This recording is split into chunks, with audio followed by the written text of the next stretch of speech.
السلام عليكم ورحمة الله وبركاته. الحمد لله الحمد لله رب العالمين، والصلاة والسلام على أشرف الأنبياء والمرسلين، والصلاة والسلام على خلفاء الراشدين المهديين، وعلى آله وأصحابه أجمعين.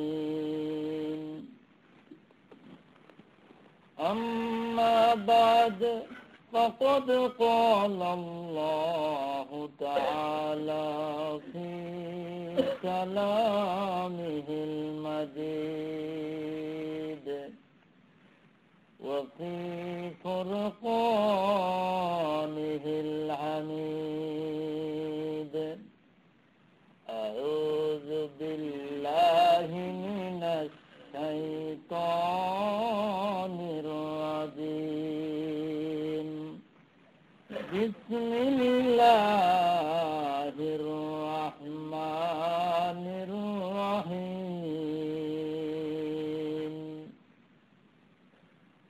وأقيموا الصلاة وآتوا الزكاة واركعوا مع الراكعين.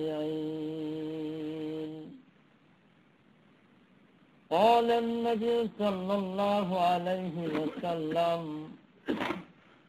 الصلاة معراج للمؤمنين. قال الله تعالى في شان حبيبه ومحبوبه مخبرا وآمرا: إن الله وملائكته يصلون على النبي يا أيها الذين آمنوا صلوا عليه وسلموا تسليما. اللهم صل على سيدنا مولانا محمد وعلى آل سيدنا مولانا. اللهم صل على سيدنا مولانا محمد وعلى آل سيدنا مولانا। নবী গো তোমার ভালোবাসায় আল্লাহর ওলি হওয়া যায়। নবী গো তোমার ভালোবাসায় আল্লাহর ওলি হওয়া যায়।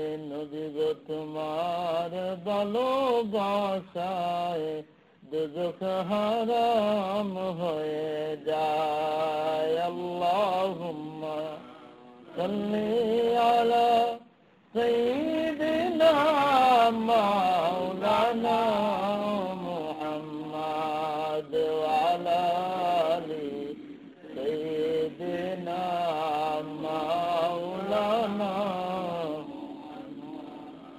যখনই মোর মনের মাঝে চাই গো নবীজি আপনাকে, যখনই মোর মনের মাঝে চাই গো নবীজি আপনাকে, তখনই মন উড়িয়া যায় গো সোনার মক্কা মদিনাতে আল্লাহুম্মা সাল্লি আলা সাইয়্যিদিনা মাওলানা মুহাম্মাদ ওয়া আলা আলি সাইয়্যিদিনা মাওলানা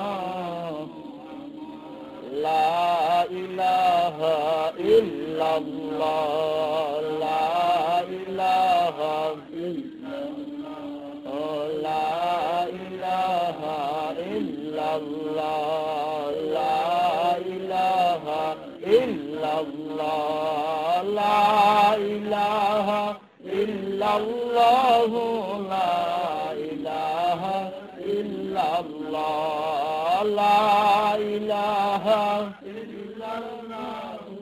লা ইলাহা ইল্লাল্লাহ সুবহানাল্লাহ ওয়ালহামদুলিল্লাহ লা ইলাহা ইল্লাল্লাহ লা ইলাহা ইল্লাল্লাহ লা ইলাহা ইল্লাল্লাহ লা ইলাহা ইল্লাল্লাহ মুহাম্মাদুর রাসূলুল্লাহ সাল্লাল্লাহু আলাইহি ওয়াসাল্লাম বালাগাল উলা বিকামালিহি কাসাবাত সুজা বিজামালিহি হাসানাত জামিউ খিসালিহি সাল্লু আলাইহি ওয়া আলিহি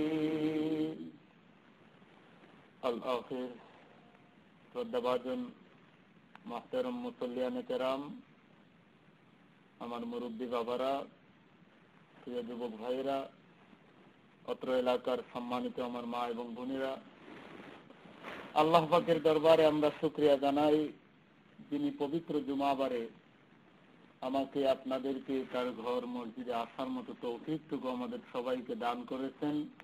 সেজন্য ইফতিজার মহব্বতে উচ্চ আওয়াজে বলি আলহামদুলিল্লাহ। এমন একটা দিনে আমাদেরকে আল্লাহ পাক হাজির করেছেন, যেই দিন হচ্ছে সপ্তাহের সবচেয়ে দামি একটি দিন, যেই দিন আল্লাহ পাক এই পৃথিবী সৃষ্টি করেছিলেন, আর এই দিনই আল্লাহ পাক আবার পৃথিবীটাকে ধ্বংস করবেন।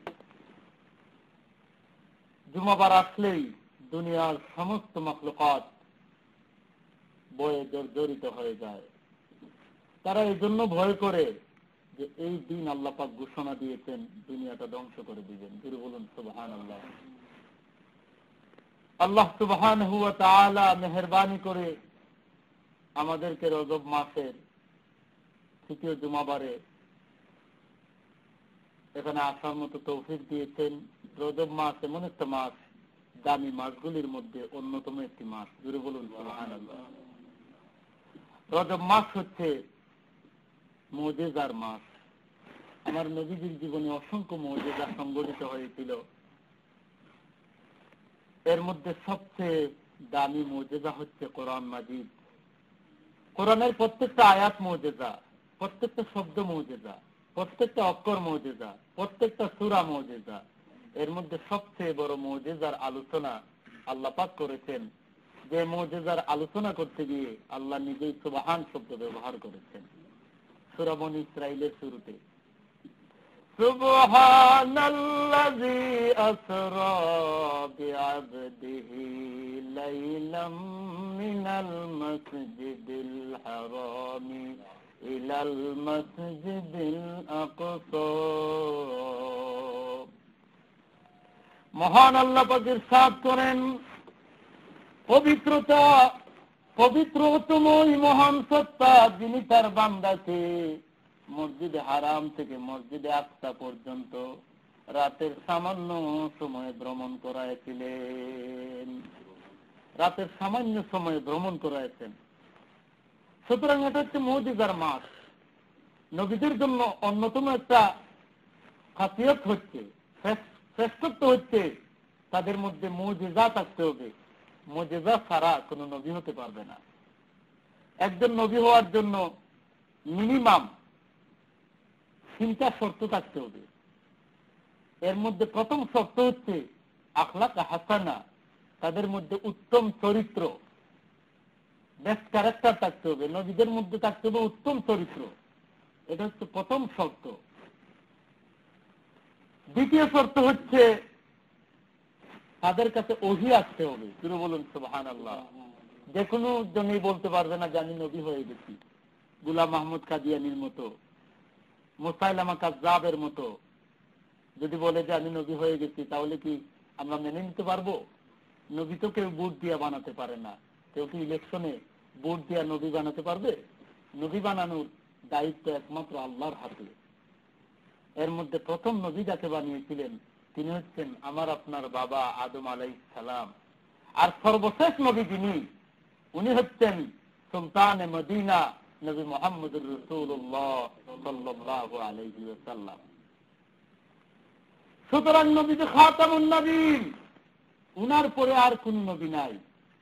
পৃথিবীর কেউ আর দাবি করতে পারবে না আমি নবী হয়ে গেছি। কেউ কি আর দাবি করতে পারবে? কেউ দাবি করতে পারবে না।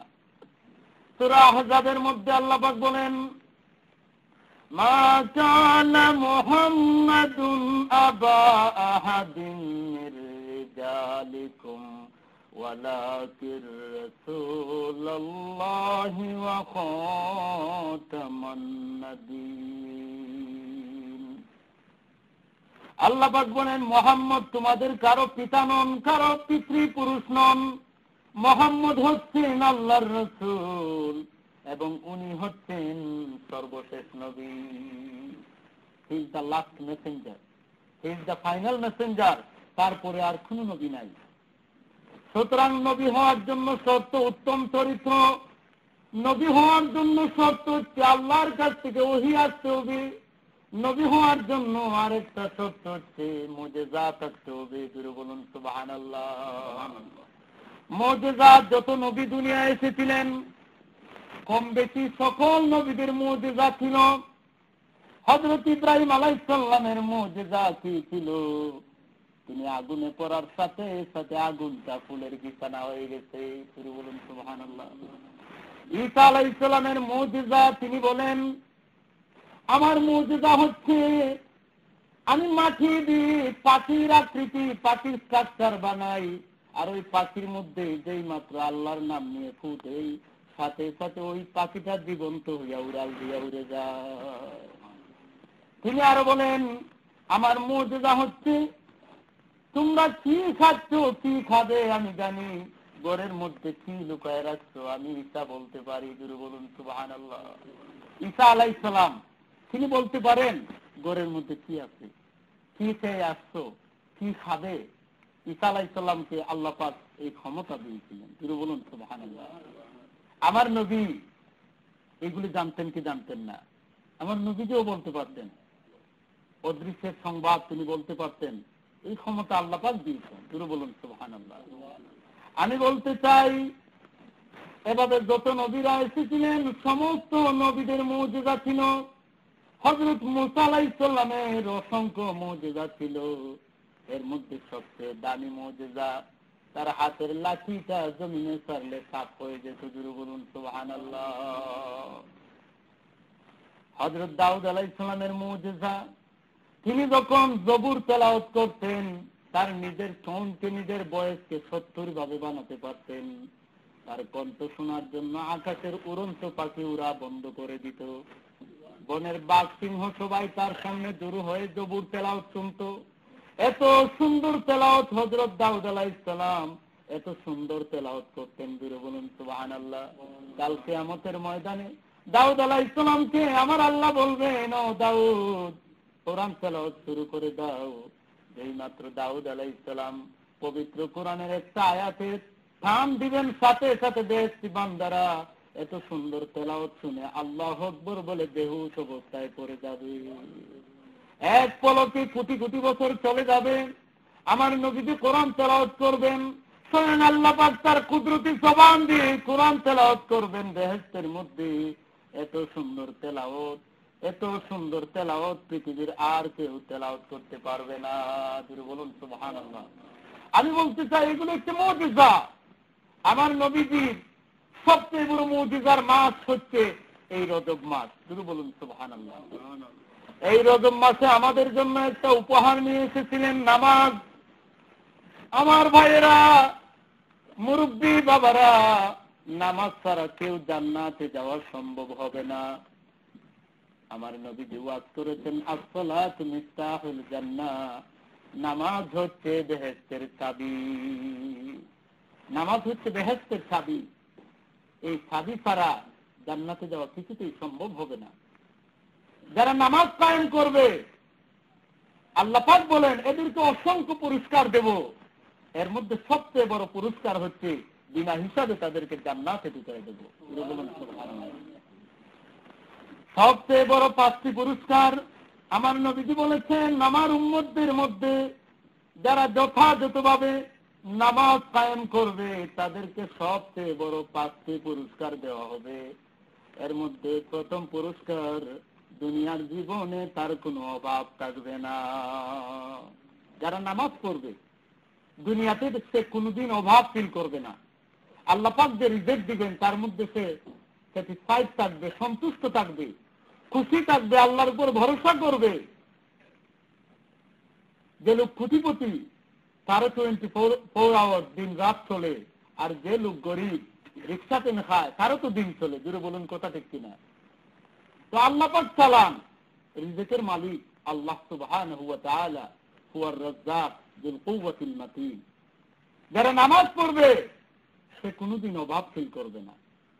দ্বিতীয় পুরস্কার আমার নবীজি বলেছেন, বিশ্ব নবী ইরশাদ করেন, যারা নামাজ কায়েম করবে কবরে যাওয়ার সাথে আল্লাহ পাক ওই বান্দার সামনে তার অরিজিনাল ঠিকানা জান্নাত দেখায়া দিবে।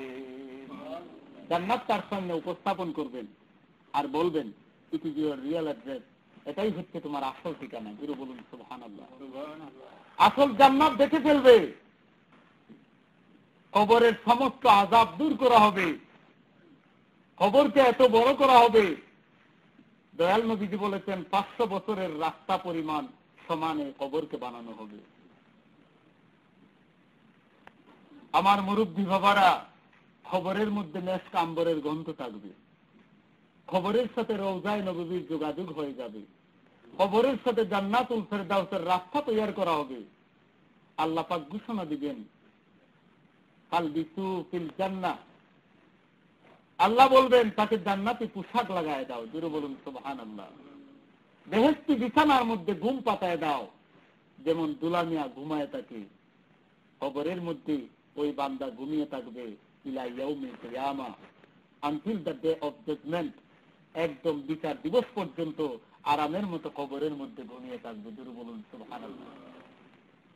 ফেরেশতারা এসে প্রশ্ন করার জন্য তাকে জাগাবেন, 3টা প্রশ্ন করার জন্য। তিনি ঘুম থেকে জেগে উঠে বলবেন, ফজরের আযান হয়েছে, যা নামাজ কোথায়, আমি নামাজ পড়বো। জোরে বলুন সুবহানাল্লাহ। যারা দুনিয়ায় নামাজ পড়বে তার নামাজের প্র্যাকটিস কবরেও থাকবে, কবরে নামাজ পড়তে চাইবে, ফেরেশতারা বলবে তোমার আমল সব বন্ধ হয়ে গেছে, এখন নামাজ রোজার আর প্রয়োজন নাই। জোরে বলুন সুবহানাল্লাহ। আর যারা নাফরমান তারা এই শাস্তি পাওয়ার পরে আল্লাহর কাছে আরজি করবে, দুনিয়ায় আবার পাঠিয়ে দাও, নামাজ পড়বো, তোমাকে সেজদা দিব। আল্লাহ বলবেন নো মোর চান্স, আর কোনো সুযোগ নাই। জোরে বলুন না নাউযুবিল্লাহ। আর কোনো সুযোগ নাই। সেজন্য কবরে যাওয়ার আগেই ভাবতে হবে, জীবনটা ফুরিয়ে যাবার আগেই আফসোস করতে হবে, কবরের জন্য চিন্তা করতে হবে। কবরে যাওয়ার পরে আর আফসোস করলে চলবে না। সেজন্য 2 নাম্বার পুরস্কার হচ্ছে কবরের আযাব আল্লাহ পাক দূর করে দিবেন। 3 নাম্বার হচ্ছে কাল কিয়ামতের ময়দানে একটা সাঁকু আল্লাহ পাক বানাবেন, একটা সেতু বানাবেন। এই সাঁকু দুনিয়ার সাঁকু নয়, দুনিয়ার ব্রিজ নয়। এই সাঁকুটা হবে 30,000 বছর রাস্তার সমান। চুল থেকে চিকন হবে, তরবারির চাইতে দাঁড়ালো হবে, উঠতে সময় লাগবে 30,000 বছর, 10,000 বছর, সমান হচ্ছে 10,000, নামতে 10,000, টোটাল 30,000 বছর সময় লেগে যাবে। চুল হতে চিকন, তরবারির চাইতে দাঁড়ালো। যারা নামাজ পড়বে না, আল্লাহর ইবাদত করবে না, ওই চাকুর মধ্যে পা দেওয়ার সাথে সাথে হাত পা কেটে জাহান্নামের আগুনে পড়ে যাবে। জাহান্নামের দাউ দাউ করা আগুনের মধ্যে পড়ে যাবে। দয়াল নবীজি বলেছেন, যারা নামাজ কায়েম করবে সে ফুলসিরাত চোখে দেখবে না, বিদ্যুতের মতো পার হয়ে যাবে। কেউ বুড়াকে চড়ে পার হবে, কেউ গুড়ায় চড়ে পার হবে, কেউ বাতাসের বেগে পার হবে। যারা ইমানদার আমি নবীজি তার হাতে ধরে টান দিয়ে ফুলসিরাত পার করে দেব। এই ফুলসিরাত যদি আমরা পার হতে চাই নামাজ লাগবে, নামাজ। নামাজ ছাড়া ফুলসিরাত পার হওয়া যাবে না। দয়াল নবীজি বলেছেন 3 নাম্বার পুরস্কার নামাজের ফুলসিরাত পার হয়ে যাবে। 4 নাম্বার পুরস্কার আল্লাহ সুবহানাহু ওয়া তাআলা ওই নামাজি বান্দার ডান হাতে আমলনামা দিয়ে দিবে। আমরা আমলনামা ডান হাতে চাই না বাম হাতে চাই? ডান হাতে আল্লাহ পাক যাদের আমলনামা দিবেন তার জীবনটা ধন্য, সে জান্নাতি। যারা ডানপন্থী, যারা ডান হাতে আমলনামা পাবে তাদের পরিচয় আল্লাহ সূরা বাইয়িনায় দিয়েছেন, ইন্নাল্লাযীনা আমানু ওয়া আমিলুস সলিহাতি। যারা নামাজ কায়েম করবে, যারা ইমানদার এবং আমলে সালেহ করে ভালো কাজ করে তারা হচ্ছে ডানপন্থী। সুম্মাল্লাযীনা কাফারু, আর যারা কুফরি করবে আল্লাহ বলেন তারা বামপন্থী। যারা ইমানদার, যারা আমল সালেহ করে তারা ডানপন্থী, আর যারা কাফের তারা হচ্ছে বামপন্থী। আমি বলতে চাই এই নামাজের 4 নাম্বার পুরস্কার ডান হাতে আমলনামা। আর সবচেয়ে বড় পুরস্কার, সর্বশ্রেষ্ঠ পুরস্কার আল্লাহ বলেন আমি আমার ওই বান্দার উপর খুশি হয়ে ঘোষণা দেব, ফাদখুলি ফি ইবাদি ওয়াদখুলি জান্নাতি। বান্দারা আমার নেককার বান্দাদের সাথে মিশে যাও আর জান্নাতে বিনা হিসাবে ঢুকে যাও। জান্নাতে আমরা ঢুকে যাব, এজন্য নামাজ লাগবে। আর নামাজ যদি না পড়ি কঠিন শাস্তি দেওয়া হবে, কঠিন পানিশমেন্ট দেওয়া হবে। এজন্য আল্লাহ ঘোষণা করেছেন কোরআন মাজিদের মধ্যে নামাজের ব্যাপারে 1 বার নয় 2 বার নয়, আল্লাহ পাক 82 বার বলেছেন আকিমুস সালাহ, নামাজ কায়েম করো। কোরআনের ব্যাপারে বলেছেন ইকরাউল কোরআন, কোরআন পড়ো, কিতাব পড়ো। কিন্তু নামাজের ব্যাপারে আল্লাহ নামাজ পড়ার কথা বলেন নাই। আকিমুস সালাহ, নামাজ কায়েম করো। কায়েম মানে এস্টাবলিশ করা, কায়েম মানে প্রতিষ্ঠা করা। নামাজ কায়েমের অর্থ হচ্ছে নামাজ যেমনে তেমনে পড়লে হবে না। অনেক মানুষ আছে নামাজ পড়ে চতুর্থ কাতারে, সেখানে দাঁড়ায়া যদি মনে করে আমি গরিব ফ্যানকে একটু দেখি নামাজ হবে। নামাজ কি হবে? নামাজ পড়ে কিন্তু ডানে তাকায় বামে তাকায়। আমার মুরব্বী বাবারা কষ্ট করে নামাজ পড়তেছেন, ঠান্ডাকে উপেক্ষা করে ফজরের নামাজে আসছেন, কিন্তু এই নামাজ যদি আল্লাহর দরবারে কবুল না হয় আপনার কষ্টটা বৃথা যাবে। এজন্য নামাজ পড়তে হবে নামাজের তরিকায়। আপনার দৃষ্টি থাকবে সেজদার জায়গায়। যিনি বলুন সুবহানাল্লাহ। যখন সেজদা দিবেন কপাল এবং নাক জমিনে লাগানো অবস্থায় থাকতে হবে। যদি কপাল উঠে যায় কিংবা নাক উঠে যায় আপনার সেজদা নামাজ বরবাদ হয়ে যাবে। আপনি নাক এবং কপাল জমিন লাগায় প্রমাণ করবেন আল্লাহ জমিনের মধ্যে নাক এবং কপাল লাগিয়ে দিয়েছি, যদি এর নিচেও আমার মাথাটা রাখতে পারতাম আরো নিচে আমি নাক এবং কপাল লাগিয়ে দিতাম। যিনি বলুন সুবহানাল্লাহ। তার মানে কোনো গ্যাপ নাই, কোনো ব্ল্যাঙ্ক প্লেস নাই। এমন একটা জায়গায় আপনি নাক এবং কপাল লাগিয়ে দিয়েছেন। আল্লাহ বলেন মনে হয় যেন আমার বান্দা আমার কুদরতি পায়ের মধ্যে নাক এবং কপাল লাগিয়েছে তা দিয়েছে। সুতরাং নামাজ পড়বো আল্লাহকে খুশি করার জন্য। অনেক আছে এত তাড়াতাড়ি নামাজ পড়ে, আমার মনে হয় মোটর সাইকেল তার কাছে হার মানবে। যদি বলুন কথা ঠিক কিনা। নামাজ পড়তে হবে ধীরে সুস্থে। যখন আপনি সামি আল্লাহু লিমান হামিদা বলবেন সোজা হয়ে, দয়াল নবীজি বলেছেন 1 তাসবিহ পরিমাণ, কমপক্ষে মিনিমাম 1 তাসবিহ পরিমাণ দাঁড়ানো অবস্থায় থাকতে হবে। যদি বলুন সুবহানাল্লাহ। আর যদি সোজা হয়ে না দাঁড়ান, সোজা হয়ে দাঁড়ানো ওয়াজিব। আর ওয়াজিব যদি তরক করেন আপনার নামাজ বরবাদ। আর এই ওয়াজিব যদি আপনি মিস করেন সৌতিজদা দিতে হবে, না দিলে আপনার নামাজটা নষ্ট হয়ে যাবে। 2 সেজদার মাঝখানে আপনি যখন বসবেন এখানেও 1 তাসবিহ পরিমাণ সোজা হয়ে বসতে হবে। যদি 1 তাসবিহ কম হয় সোজা হয়ে না বসেন তাহলে আপনার নামাজটা বরবাদ হয়ে যাবে। এই মাসলা মাসাইল জানতে হবে। অবসর সময়ে যদি আপনি আলিমের কাছে বলেন, একটু লজ্জার কিছু নয়, শরমের কিছু নয়। কোরআন হাদিস জানার জন্য যিনি আগ্রহীশীল, জানার জন্য যিনি নিয়ত করবেন, নিয়তের জন্য একটি সওয়াব। আর গিয়ে মসজিদের ইমাম সাহেব থেকে জানার জন্য প্রশ্ন করবেন, এজন্য আল্লাহ পাক ডাবল সওয়াব দিয়ে দিবেন। জোরে বলুন সুবহানাল্লাহ। যেখানে সওয়াব সেদিকে আমরা রাজি আছি কিনা বলুন। সবের পরিমাণ কম হোক সেদিকে আমরা থাকবো, রাজি আছি কিনা? কারণ আমাদের হায়াত কম। এই সামান্য সময়ে আল্লাহর জান্নাতের আশা করতে পারি না যদি আল্লাহ পাক দয়া না করেন। আগেকার যুগের নবীরা, নবীর উম্মতেরা শত শত বছর হায়াত পেয়েছেন, হাজার হাজার বছর হায়াত পেয়েছেন, কিন্তু আমরা অনলি 60-70 ইয়ার্স, কারো 30, কারো 40, 100 উপরে বেশিরভাগ মানুষের আশা করা যায় না। জোরে বলুন কথা ঠিক কিনা? আমাদের মসজিদে 60-70 ইয়ার্স ওল্ড মুরব্বিয়ান হাতে গোনা কয়েকজন। জোরে বলুন কথা ঠিক কিনা? সেজন্য এই যে 60 বছর 70 বছরের জিন্দেগি পুরাটাই কিন্তু আমরা ইবাদতে কাটিয়ে দিতে পারি না। 60 বছরের মধ্যে অর্ধেকটা বছর আমাদের ঘুমের মধ্যে চলে যায়। এরপরে আমরা নামাজের হুকুম আহকাম শিখতে আরো 10 থেকে 15 বছর আর্লি লাইফ, শৈশবকালে আমাদের ওভার হয়ে গেছে। এরপরে আমাদের দুনিয়াবি ঝামেলা, কেউ রাজনৈতিক মিছিলে যেতে হয়। জুড়ে বলুন কথা ঠিক কিনা?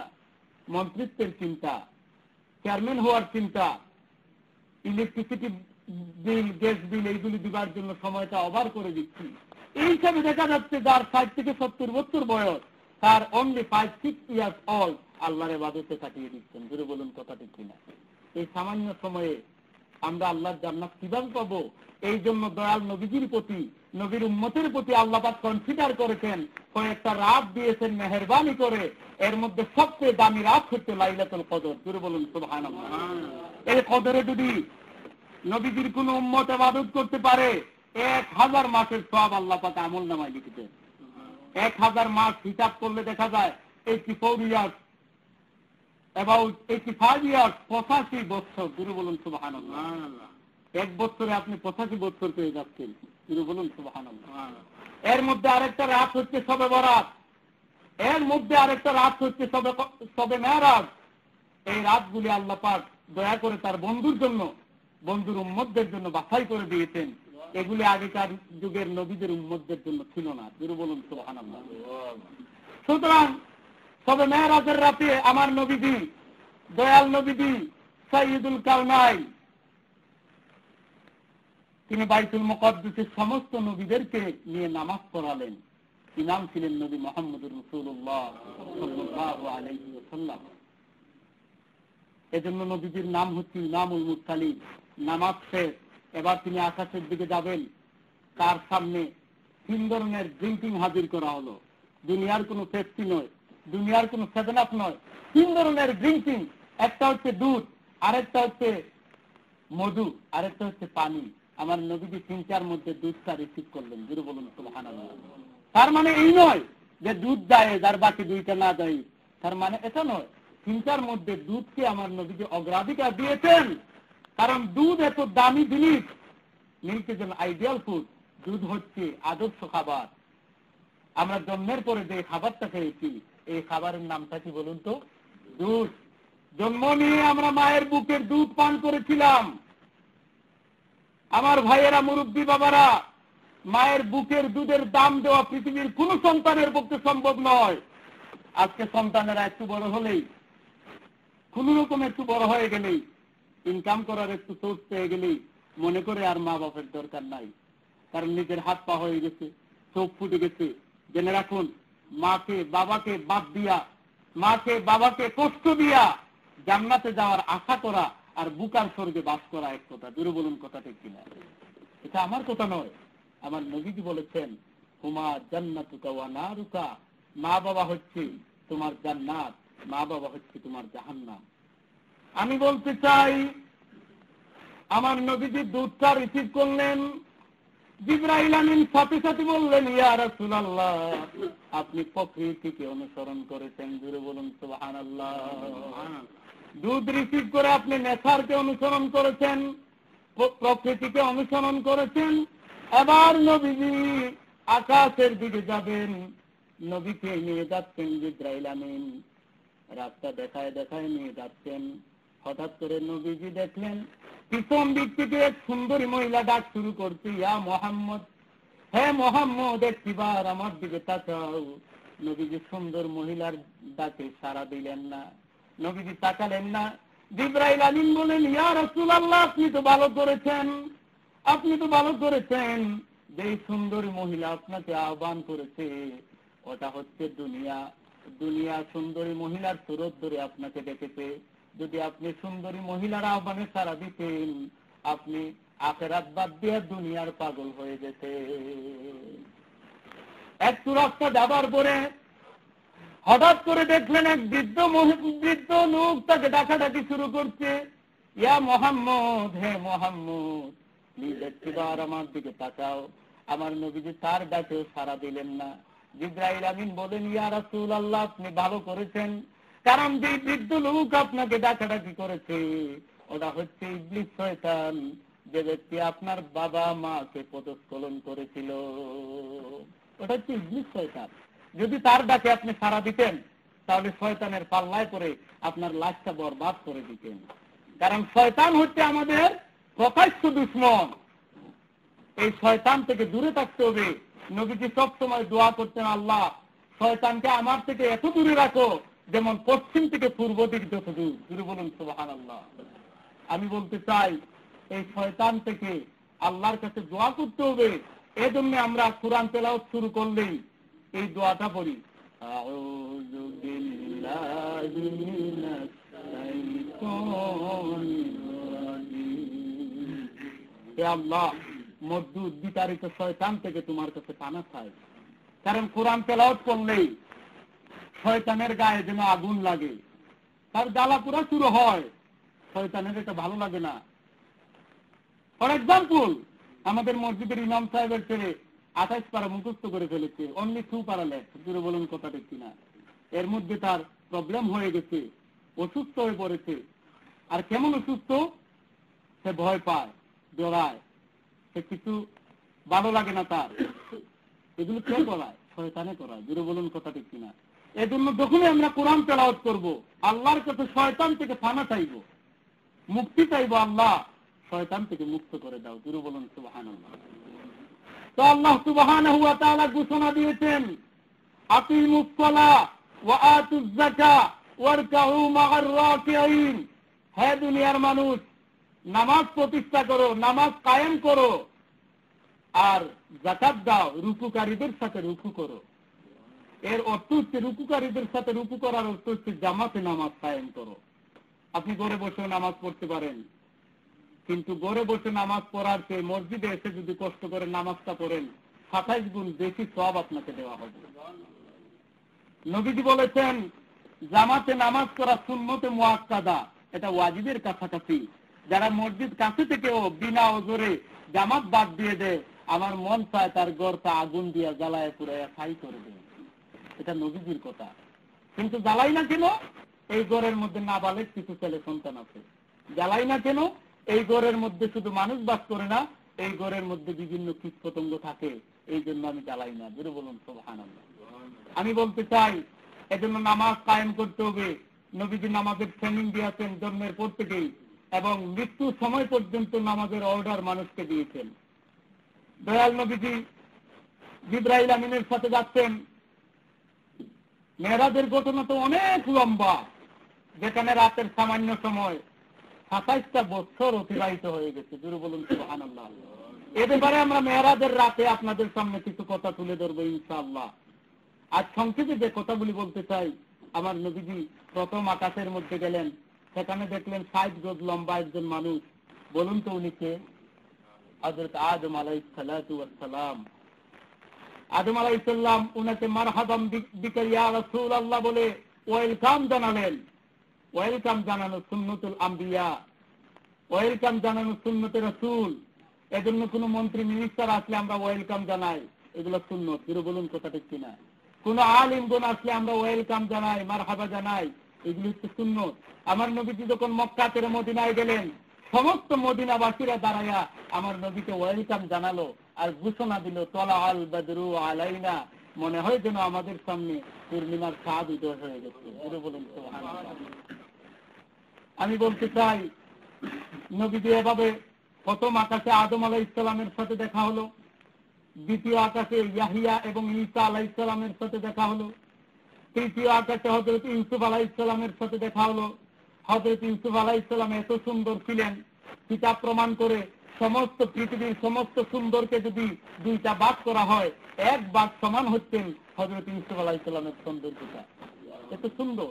মা আমিনা বলেন, হযরত ইউসুফ আলাইহিস সালামকে দেওয়া হয়েছে পৃথিবীর অর্ধেক সুন্দর, আর আমার সন্তানকে দেওয়া হয়েছে দুনিয়ার সমস্ত সুন্দর। জোরে বলুন সুবহানাল্লাহ। আমরা এই নবী পেয়েছি যার চেহারা সুন্দর, পাশাপাশি তার চরিত্র সুন্দর। এজন্য আল্লাহ পাক ঘোষণা দিলেন, ইন্নাকা লাআলা খুলুকিন আযীম। বন্ধু, তোমাকে মহান চরিত্রের অধিকারী করে বানিয়েছি। যখন চতুর্থ আসমানে গেলেন, সেখানে দেখলেন আল্লাহর আরেক নবী হযরত ইদ্রিস আলাইহিস সালাতু ওয়াস সালাম। কিছু কিছু নবীকে আল্লাহ পাক দায়িত্ব দিয়েছেন, স্থলভাগে দায়িত্ব দিয়েছেন এক নবীকে। এই নবীর নাম হচ্ছে হযরত খিজির আলাইহিস সালাতু ওয়াস সালাম। আর জলভাগে হযরত খিজির আলাইহিস সালাম, স্থলভাগে হযরত ইলিয়াস আলাইহিস সালাম। আকাশে যেই নবীকে দায়িত্ব দেওয়া হয়েছে উনি হচ্ছেন হযরত ঈসা আলাইহিস সালাতু ওয়াস সালাম। বেহেশতের মধ্যে যেই নবীকে দায়িত্ব দেওয়া হয়েছে, জীবিত রাখা হয়েছে, ওই নবী হচ্ছেন হযরত ইদ্রিস আলাইহিস সালাতু ওয়াস সালাম। উনি বেহেশতে চলে গেছেন। আমরা কিতাবে পাই আমাদের নবীর আগে কেউ বেহেশতে যাওয়া সম্ভব না, কিন্তু ইদ্রিস আলাইহিস সালাম কৌশল করে আজরাইলের সাথে ফ্রেন্ডশিপ তৈরি করে উনি বেহেশতে চলে গেছেন। যখন মেরাজে ইদ্রিস আলাইহিস সালামের সাথে দেখা হলো, নবীজি বললেন, হে আল্লাহর নবী, তুমি তো আগেই বেহেশতে চলে আসছো, বেহেশতে নিয়ামত বুক করতেছো। ইদ্রিস আলাইহিস সালাম ডাক দিলেন, ইয়া রাসূলুল্লাহ, যদিও বেহেশতের মধ্যে আমি ঢুকেছি, বেহেশতের কোন আসনে যদি আমি বসতে চাই, বেহেশতের কোন নিয়ামত যদি আমি বুক করতে চাই, অমনি গায়েবী আওয়াজ আছে, এটা তো তোমার নিয়ামত নয়, এটা তোমার আসন নয়, এটা হচ্ছে উম্মতে মুহাম্মদের আসন। তোমার অরিজিনাল আসন খুঁজতে থাকো। ইদ্রিস আলাইহিস সালামকে আমার নবী ঘোষণা দিলেন, খুঁজতে খুঁজতে খুঁজতে খুঁজতে কিয়ামত হয়ে যাবে। ইসরাফিল আলাইহিস সালামের সিঙ্গার ফুৎকার পড়ে যাবে। যতক্ষণ পর্যন্ত আমি নবীজি বেহেশতে না ঢুকবো, আমার উম্মতেরা না ঢুকবে, ততক্ষণ পর্যন্ত ইদ্রিস আলাইহিস সালাম তার অরিজিনাল আসন খুঁজে পাবেন না। এগুলো হচ্ছে নবীজির মর্যাদা। জোরে বলুন সুবহানাল্লাহ। আমি বলতে চাই, পঞ্চম আকাশে দেখা হলো হযরত হারুন আলাইহিস সালাম, ষষ্ঠ আকাশে দেখা হলো হযরত মুসা আলাইহিস সালাম, সপ্তম আকাশে দেখা হলো হযরত ইব্রাহিম আলাইহিস সালাতু ওয়াস সালাম। হযরত ইব্রাহিম আলাইহিস সালাম বাইতুল মামুরের মধ্যে তীর দিয়া তেজ লাগাইয়া বসে আছেন। জোরে বলুন সুবহানাল্লাহ। বাইতুল মামুর একটা মসজিদ, এই মসজিদে যাওয়ার পারমিশন দুনিয়ার কোনো মানুষের নাই, কিন্তু আমার নবীজি দিয়েছেন কিনা বলুন। এটা এমন মসজিদ যেই মসজিদে ইবাদত করেন ফেরেশতারা, আল্লাহর রহমতের ফেরেশতারা এই মসজিদে ইবাদত করেন। প্রতিদিন 70,000 ফেরেশতা ইবাদত করেন। যেই 70,000 ফেরেশতা একদিন ইবাদত করেন, কিয়ামত পর্যন্ত তারা এই মসজিদে আসার আর সৌভাগ্য হবে না। প্রতিদিন 70,000 রহমতের ফেরেশতা এই মসজিদে আল্লাহর ইবাদত করেন, এবং যারা একদিন আসার সৌভাগ্য হয়, কিয়ামত পর্যন্ত তারা আর আসবেন না, অন্য ফেরেশতারা আসবেন। জোরে বলুন সুবহানাল্লাহ। সুতরাং ফেরেশতা বেশি না মানুষ বেশি? মানুষ তো গোটা কয়েকজন। এই মানুষ যদি আল্লাহর ইবাদত নাও করে, আল্লাহর কিছু যায় আসে না। জোরে বলুন কথা ঠিক কিনা? কেউ যদি মনে করে যে আল্লাহ আমারে রিজেক্ট দিচ্ছেন না, আল্লাহ আমাকে বিপদে ফালান, আর নামাজই করবো না, আল্লাহর সাথে গুসা করে কোনো লাভ হবে না। জোরে বলুন কথা ঠিক কিনা? ইব্রাহিম আলাইহিস সালাম আল্লাহর সাথে গুসা করেছিল, নমরুদ আল্লাহর সাথে গুসা করেছেন। গুসা করে আল্লাহকে মাফি চাইলেন আর বললেন, আমার জন্য বড় একটা বিল্ডিং বানাও, আমি ইব্রাহিমের খুদাকে তীর মেরে ধ্বংস করে দেব। জোরে বলুন নাউজুবিল্লাহ। তিনি বড় একটা বিল্ডিং এর উপরে উঠলেন আর তীর মারলেন। আল্লাহকে মারা তো কারো পক্ষে সম্ভব না। তিনি তীর মারলেন। আল্লাহ পাক নমরুদের মনকে খুশি করার জন্য বেহেশতি একটা পুঁটি মাছের রক্ত লাগাইয়া তীরটা ফিরাইয়া দিলেন। জোরে বলুন সুবহানাল্লাহ। নমরুদ সেই ইব্রাহিমকে বলল, তোমার খোদাকে মেরে ফেলেছি, দেখো তীর মেরেছিলাম, তীরটা আবার ফিরে আসছে, রক্ত লাগানো আছে। জোরে বলুন নাউজুবিল্লাহ। আল্লাহ বলেন, ওয়া মাকারু ওয়া মাকার আল্লাহ, আমার সাথে কৌশল করে, আমিও কৌশল অবলম্বন করি। জোরে বলুন সুবহানাল্লাহ। ওয়াল্লাহু খায়রুল মাকিরিন, আর আমি হচ্ছি উত্তম কৌশল অবলম্বনকারী। জোরে বলুন সুবহানাল্লাহ। তা আমি বলতে চাই, আল্লাহ সুবহানাহু ওয়া তাআলা তার বন্ধুকে মেরাজ নিয়ে গেলেন, 7 আসমান পাড়ি দিলেন, আর সে মুআল্লায় গেলেন। এরপরে আল্লাহ বলেন, বন্ধু উদনু মিন্নি, আরো কাছে আসো, কাম ক্লোজ টু মি, আরো কাছে আসো। আমার নবী যে আরো সে মুআল্লায় যাবেন, জুতা খুলতে চাইলেন, আল্লাহ বলেন জুতাগুলোর দরকার নাই, জুতা মুবারক পায়ে দিয়ে আসো, জুতার দুলিতে আমার আরশ ধন্য হয়ে যাবে। সুতরাং আরশের চেয়ে আমার নবীজির জুতার দাম বেশি, আরশের চেয়ে আমার নবীজির দাম বেশি। কারণ আল্লাহ পাক তার বন্ধুকে এমন এক জায়গায় নিয়ে গেলেন যার কদম মুবারকের নিচে ছিল 8খানা জান্নাত, 7খানা জাহান্নাম, হাউজে কাউসার, মিজান ফুলসিরাত, সব কিছু আমার নবীজির কদম মুবারকের নিচে রেখে দিয়ে আল্লাহ পাক তার বন্ধুর শান বাড়ায় দিলেন। জোরে বলুন সুবহানাল্লাহ। এই নবীজির উম্মত হতে পেরে আমরা খুশি না বেজা? একটু মহব্বতে বলি, খুশি না বেজা? সুতরাং আমি বলতে চাই, একদিন নয়, 2 দিন নয়, 27টা বছর আল্লাহ পাক তার বন্ধুর সাথে কথাবার্তা বলেছেন। মেরাজ করে আমাদের জন্য একটা হাদিয়া নিয়ে এসেছেন, একটা উপহার নিয়ে এসেছেন। এই উপহারটা হচ্ছে নামাজ। এই নামাজের ব্যাপারে অনেক কথা, 82 বার আল্লাহ বলেছেন নামাজ কায়েম করো, নামাজ কায়েম করো। আমার নবীজিও নামাজের ব্যাপারে অনেক কথা বলেছেন। শেষ পর্যন্ত তিনি ঘোষণা দিলেন, লা ইকবালুল আমল ইল্লা বিসসালাহ, nothing is accepted without prayer. কোনো কিছু আল্লাহর দরবারে কবুল হবে না নামাজ ছাড়া। আমার নবীজি জান্নাত দেখলেন, জাহান্নামের দরজার কাছে গেলেন। জাহান্নামের ফেরেশতা হচ্ছে মালিক ফেরেশতা।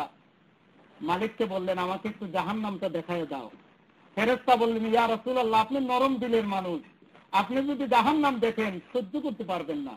আল্লাহ পাক ঘোষণা দিলেন, মালিক আমার বন্ধু বেহেশত দেখেছে, এবার জাহান্নাম দেখতে হবে, কারণ আমার বন্ধুকে প্র্যাকটিক্যাল দেখানোর জন্য এখানে নিয়ে আসছি। জোরে বলুন। আমার নবীর জন্য গেট ওপেন হয়ে গেল। জাহান্নামের দিকে যেই মাত্র তাকালেন, সাথে সাথে তিনি আল্লাহু আকবার বলে বেহুশ হয়ে পড়ে গেলেন। মালিক ডাক দিয়ে বলেন, ইয়া রাসূলুল্লাহ, আমি আগেই বলেছি আপনি সহ্য করতে পারবেন না। নবীজি জাহান্নামের বর্ণনা দিলেন। ওই জাহান্নামী বান্দাদের গায়ে যেই পোশাক লাগানো হবে, ওই পোশাক যদি আসমান আর জমিনের মাঝখানে ঝুলন্ত রাখা হয়, তাহলে ওই পোশাকের গরমে তাপে সমস্ত মানুষ মারা যেত।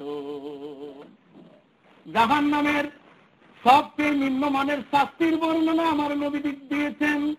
লো স্ট্যান্ডার্ড পানিশমেন্ট, জাহান্নামের সবচেয়ে নিম্নমানের শাস্তি যিনি পাবেন উনি হচ্ছেন নবীজির চাচা আবু তালিব। সবচেয়ে নিচের দরজার শাস্তি যিনি পাবেন উনি হচ্ছেন নবীজির চাচা আবু তালিব।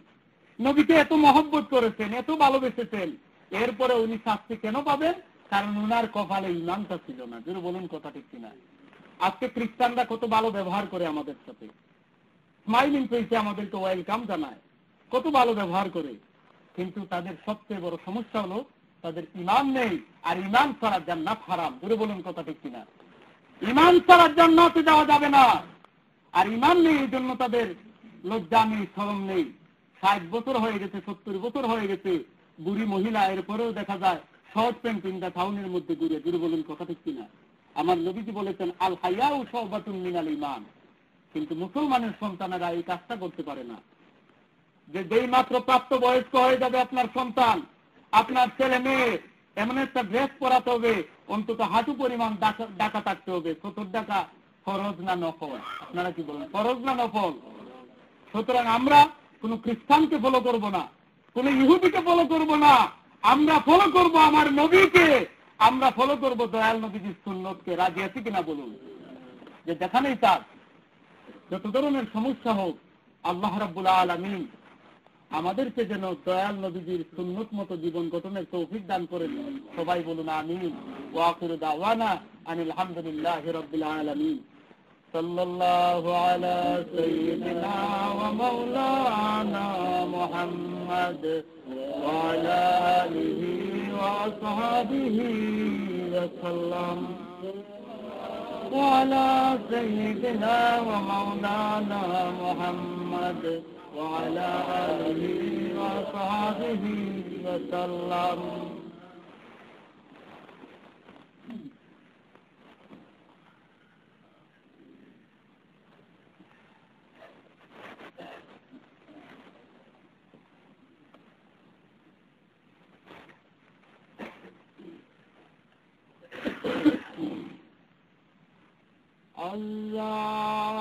الله أكبر الله أكبر الله أكبر الله أكبر أشهد أن لا إله إلا الله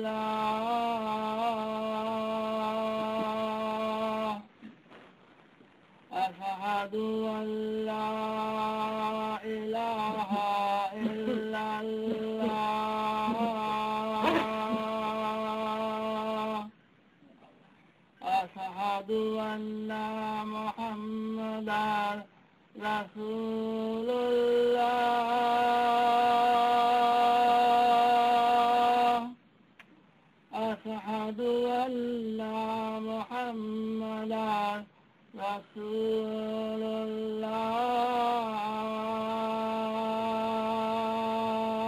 الله حي على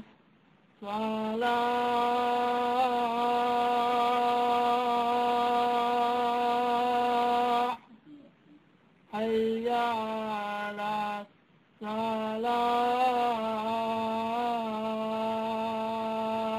الصلاة حي على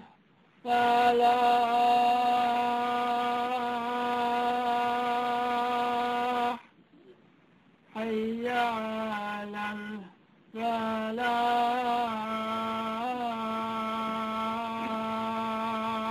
الفلاح الله أكبر الله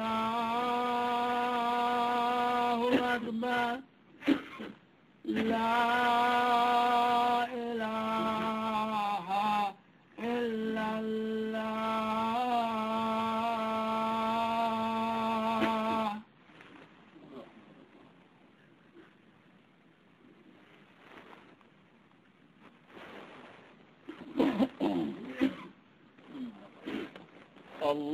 اللهم صل على سيدنا محمد اللهم صل على سيدنا محمد نبينا شفيعنا مولانا محمد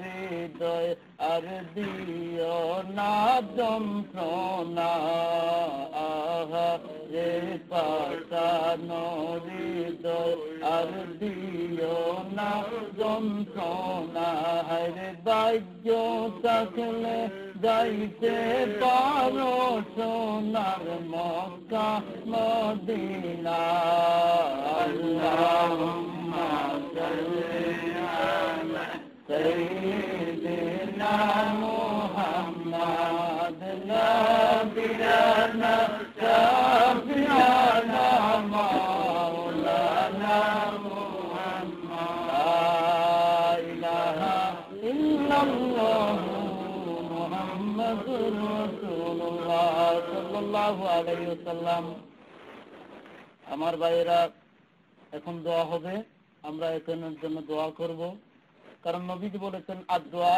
মুখুল ইবাদত দোয়া হচ্ছে সমস্ত ইবাদতের মগজ আল্লাহর এক বান্দি সমস্যায় পড়েছেন ওনার জন্য দোয়া করব আমার এক সাথী কিছু টাকা হাদিয়া দিয়ে দোয়া চেয়েছেন অসুস্থ মানুষ আল্লাহ পাক যেন ওনাকে সুস্থ করেন সবাই বলুন আমিন আমরা এর জন্য দোয়া করব এই দোয়ায় মানুষের ভাগ্যের পরিবর্তন হয়ে যায় লা ইয়ারুদ্দু তাকদীর ইল্লা বিদ-দুআ নবীদের পুরা জীবনটাই দোয়া জিকিরে পরিপূর্ণ দোয়া জিকিরে ভরা কোরআন মাজিদের মধ্যে দোয়া সম্পর্কে আলোচনা করা হয়েছে। সমস্ত দোয়া যদি এক জায়গায় করা হয় 2টা পারার সমান হয়ে যাবে, শুধু দোয়ার আয়াত। বলুন সুবহানাল্লাহ। তো আসুন আমরা দোয়া করি। আমিন, আল্লাহুম্মা আমিন। ربنا ظلمنا أنفسنا وإن لم تغفر لنا وترحمنا لنكونن من الخاسرين ربنا لا تزغ قلوبنا بعد إذ هديتنا وهب لنا من لدنك رحمة إنك أنت الوهاب يا الله يا رب العالمين أسمان الزمين الخالق মালিক মাবুদ গো, এতিমের মতো দুটি হাত তোমার দরবারে উঠে আছি। আল্লাহ আমাদের জিন্দেগীর গুনাহগুলি মাফ করে দাও। তুমি যদি মাফ না করো, তুমি যদি দয়া না করো, কার কাছে গিয়ে এতিমের মতো দুটি হাত তুলবো? আল্লাহ আমাদের গুনাহগার বেলে লাথি মেরে বিদায় করে দিও না। যতই লাথি মারবা কদমে ধরছি আর কদম ছাড়ব না। ইয়া আল্লাহ আমার মুরব্বী বাবাদের হায়াত বাড়ায় দাও। ইয়া আল্লাহ আমার যুবক ভাইদেরকে ইমাম হাসান হুসাইন রাদিয়াল্লাহু আনহুমার মতো মুজাহিদ বানায়া দাও। আমার মাদেরকে বোনদেরকে ফাতিমা রাদিয়াল্লাহু আনহার সাথে জান্নাতি বানায়া দাও। ইয়া আল্লাহ ইয়া রাব্বুল আলামিন সমস্ত খ্রিস্টান রীতি ইহুদি রীতি বর্জন করার তৌফিক আমাদেরকে দিয়ে দাও। ইয়া আল্লাহ ইয়া রাব্বুল আলামিন যার যত ধরনের সমস্যা আছে সমস্যা দূর করে দাও। খাস করে তোমার এক বান্দির সমস্যা হয়েছে মাওলা, তুমি তোমার বান্দিকে সুস্থ করে দাও। ইয়া আল্লাহ সমস্যা দূর করে দাও। মাবুদ এখানে অনেকে আমিন আমিন করে চোখের পানি ছেড়ে কাঁদতেছে। জানি না কার মনে না জানি কোন কষ্ট, কার মনে না জানি কোন পেরেশানি। মাবুদ অনেকের পেরেশানি আছে, কারো কাছে প্রকাশ করে না। ইয়া আল্লাহ মনে মনে নিয়ত করে মাওলাকে বলবো, মনে মনে নিয়ত করে জান্নাত জাহান্নামের মালিক আল্লাহর কাছে বলবো। ইয়া আল্লাহ মনে মনে নিয়ত করে হাউজে কাউসারের মালিকের কাছে বলবো। ইয়া আল্লাহ তোমার দরবারে মিনতি জানাই, হাত তুলনেওয়ালা প্রত্যেকের মনের নেক উদ্দেশ্য কবুল আর মঞ্জুর ফরমাও। ইয়া আল্লাহ যে আমার সাথে যে অসুস্থ মাবুদ তুমি তো জানো, মাওলা তুমি তোমার বান্দিকে সুস্থ করে দাও। ইয়া আল্লাহ যে হাদিয়া দিয়েছেন এইগুলো কবুল আর মঞ্জুর ফরমাও। যত ভাইয়েরা যত বাবারা মসজিদের মধ্যে দান সদকা করেছেন এবং করার নিয়ত করেছেন, আল্লাহ সব নিয়তকে দান সদকাকে কবুল আর মঞ্জুর ফরমাও। ইয়া আল্লাহ ইয়া রাব্বুল আলামিন ও মাবুদ, আল্লাহ মসজিদের খাদিম মতুল্লি সাহেবের ছেলেকে কিছুদিন আগে বিবাহ বন্ধনে আবদ্ধ করেছেন। মাওলা এই বিবাহ তো সুন্নতি তরিকা, আমার নবীজি বলেছেন আন নিকাহ মিন সুন্নতি মান রাগিবা আন সুন্নতি ফালাইসা মিন্নি। নিকাহ হচ্ছে আমার সুন্নত, যারা এই সুন্নতকে অস্বীকার করবে সে আমার উম্মত হতে পারে না। মাবুদ গো এটা পবিত্র বন্ধন। ইয়া আল্লাহ মৃত্যু পর্যন্ত স্বামী স্ত্রীর মধ্যে মহব্বত পয়দা করে দাও, ভালোবাসা পয়দা করে দাও। ইয়া আল্লাহ ইয়া রাব্বুল আলামিন আমাদের আব্বা আম্মা শ্বশুর শাশুড়ির জিন্দেগির গুনাহ মাফ করে দাও, স্ত্রী পরিজন সবাইকে ক্ষমা করে দাও। ইয়া আল্লাহ ইয়া রাব্বুল আলামিন তুমি বলেছো স্ত্রীর জন্য স্বামীর দোয়া কবুল, স্বামীর জন্য স্ত্রীর দোয়া কবুল। ইয়া আল্লাহ ইয়া রাব্বুল আলামিন ইয়া মুকাল্লিবাল কুলুব সাব্বিত কুলুবানা আলা দীনিকা ওয়া আমালিকা ওয়া তাআতিকা ওয়া তাআতিন নবিয়্যিকা মুহাম্মাদিন সাল্লাল্লাহু আলাইহি ওয়াসাল্লাম। ইয়া আল্লাহ ইয়া রাব্বুল আলামিন যারা হাত তুলেছেন সবাইকে পুরস্কার দাও। ইয়া আল্লাহ ইয়া রাব্বুল আলামিন খালি হাত তুলেছি মসজিদ থেকে বড় হাতে বিদায় করে দিও। ইয়া আল্লাহ ইয়া রাব্বুল আলামিন ও দয়ার আল্লাহ, আমার যত মায়েরা বোনেরা রেডিও সামনে নিয়ে এতিমের মতো দুটি হাত তুলেছে, আল্লাহ গো তাদের কাউকে খালি ফিরে দিও না, পর্দায় থাকার তৌফিক দাও। মসজিদের সমস্ত ছাত্রছাত্রীর রেহানকে তুলে দাও। আল্লাহ এই ছেলে সন্তান নিয়ে মা বাবা যেন গর্ববোধ করে সে তৌফিক দাও। হাসবুনাল্লাহু ওয়া নি'মাল ওয়াকিল, নি'মাল মাওলা ওয়া নি'মান নাসির। بفضل سبحان ربك رب العزة عما يصفون وسلام على المرسلين والحمد لله رب العالمين.